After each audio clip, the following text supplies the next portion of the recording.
Party ఫిరాయించిన ఎమ్మెల్యేల విషయంలో speaker సంచలన నిర్ణయం తీసుకోబోతున్నారా? సుప్రీంకోర్టు తీర్పు కాపీ స్పీకర్ కార్యాలయానికి చేరడంతో న్యాయ నిపుణులతో చర్చించారా? 10 మంది ఎమ్మెల్యేలకు మరోసారి నోటీసులు ఇచ్చేందుకు స్పీకర్ కార్యాలయం రెడీ అవుతోందా? మరి స్పీకర్ నోటీసులపై పార్టీ ఫిరాయించిన ఎమ్మెల్యేల వ్యూహం ఎలా ఉంది? Let's watch the story.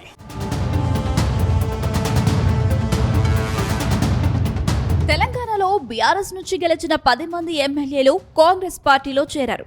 Party ఫిరాయించిన MLA Danam Nagender ఆ తర్వాత పార్లమెంట్ ఎన్నికల్లో కాంగ్రెస్ నుంచి ఎంపీగా పోటీ చేశారు. కాంగ్రెస్ లో చేరిన ఎమ్మెల్యేల విషయంలో పార్టీ ఫిరాయింపుల కింద బీఆర్ఎస్ పార్టీ న్యాయ పోరాటం చేస్తుంది. హైకోర్టుతో పాటు సుప్రీంకోర్టులో సైతం కేసులు వేసింది. ఫిరాయింపు ఎమ్మెల్యేల కేసులో సుప్రీంకోర్టు తుది తీర్పు సైతం వెలువరించింది. పార్టీ ఫిరాయించిన 10 మంది ఎమ్మెల్యేలపై 3 నెలలలోపు చర్యలు తీసుకోవాలని స్పీకర్ను ఆదేశించింది. ఈ తీర్పు కాపీ కూడా ఇటీవలే స్పీకర్ గడ్డం ప్రసాద్ కుమార్ కు అందినట్లు సమాచారం. తీర్పు కాపీపై న్యాయ నిపుణులతో పాటు అడ్వకేట్ జనరల్తో స్పీకర్ చర్చించినట్లు తెలుస్తుంది. సుప్రీం తీర్పుపై త్వరలోనే కీలక నిర్ణయం తీసుకోనున్నట్లు తెలుస్తుంది. పార్టీ ఫిరాయించిన 10 మంది ఎమ్మెల్యేలకు మరోసారి నోటీసులు ఇవ్వాలని స్పీకర్ నిర్ణయించినట్లు సమాచారం.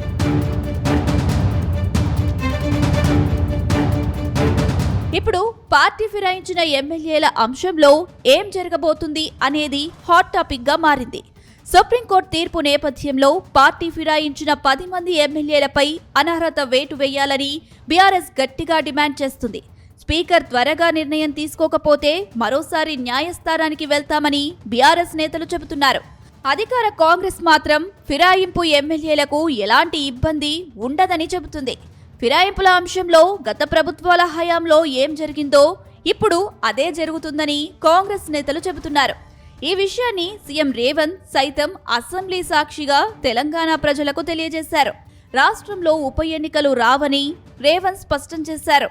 ఫిరాయింపు ఎమ్మెల్యేలకు గత ప్రభుత్వాల హయాంలో ఏం ఇబ్బంది జరగలేదని, ప్రస్తుత ప్రభుత్వంలో సైతం ఏం కాదని రేవంత్ తేల్చేశారు. ఇక ఫిరాయింపుల అంశంలో సుప్రీంకోర్టు తీర్పు వెలువడిన రోజున కూడా స్పీకర్ గడ్డం ప్రసాద్ మీడియాతో మాట్లాడుతూ మాజీ ఉపరాష్ట్రపతి ధన్కర్ చేసిన వ్యాఖ్యలను గుర్తు చేశారు.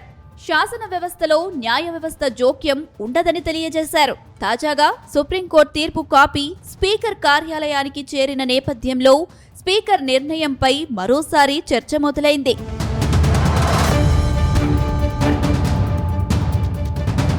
ప్రస్తుతం న్యాయస్థానాన్ని గౌరవిస్తూ 10 మంది ఎమ్మెల్యేలకు స్పీకర్ నోటీసులు జారీ చేసేందుకు సిద్ధమైనట్లు తెలుస్తుంది.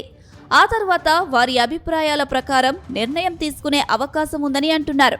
ఒకవేళ తప్పని పరిస్థితిలో వేటు వేయాల్సి వస్తే మాత్రం ఖైరతాబాద్ ఎమ్మెల్యే దానం నాగేందర్ పై వేటు వేసే అవకాశం ఉందని అంటున్నారు. ఎందుకంటే గత పార్లమెంటు ఎన్నికల్లో దానం నాగేందర్ సికింద్రాబాద్ నుంచి కాంగ్రెస్ ఎంపీ అభ్యర్థిగా పోటీ చేశారు. దాంతో ఆయనపై తప్పక వేటు ఉండవచ్చని టాక్. అయితే మిగతా 9 మంది ఎమ్మెల్యేలు మాత్రం తాము ఇంకా పార్టీ మారలేదని ప్రకటించారు. కేవలం డెవలప్మెంట్ కోసమే సీఎంను కలిశామని అంటున్నారు. తామింకా బీఆర్ఎస్ ఎమ్మెల్యేలమే అని ప్రకటించుకున్నారు. కావున వీరి విషయంలో స్పీకర్ ఎలాంటి నిర్ణయం తీసుకోకపోవచ్చని తెలుస్తుంది.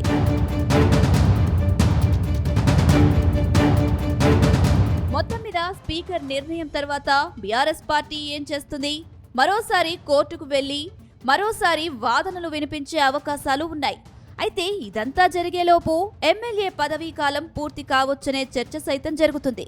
ప్రస్తుతానికైతే స్పీకర్ ఇచ్చిన నోటీసులకు ఎమ్మెల్యేలు ఏ విధంగా స్పందిస్తారు అనేది మాత్రం ఆసక్తికరంగా మారింది.